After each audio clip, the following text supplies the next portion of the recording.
Com'è nata l'idea di questo concerto all'alba e si aspettava una partecipazione così numerosa? Giulio Glavina degli Archi all'Opera mi ha proposto questa iniziativa.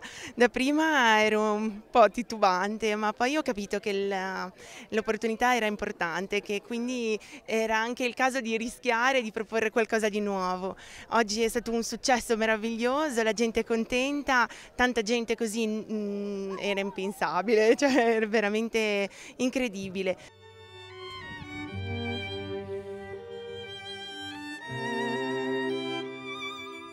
L'idea di questo concerto è nata diversi anni fa, a seguito di un'esperienza che avevamo fatto con l'orchestra del Teatro Carlo Felice a Ravello, sulla Castiera Amalfitana. Abbiamo partecipato così alla stagione concertistica con un concerto all'alba ed è stata un'esperienza così emozionante che al rientro qui in Liguria abbiamo immaginato con i nostri concerti di poterlo proporre in riva al mare, anche perché la Liguria non ha nulla da invidiare rispetto alla Campania sulle bellezze così paesaggistiche e sul mare.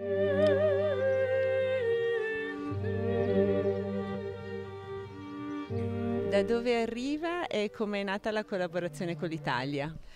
Di origine sono russa, però ormai da quasi 20 anni sono di adozione genovese, ho fatto il conservatorio Niccolò Paganini e insomma il mio percorso, diciamo, artistico è cominciato qua in Italia. Cosa vuol dire cantare così presto al mattino?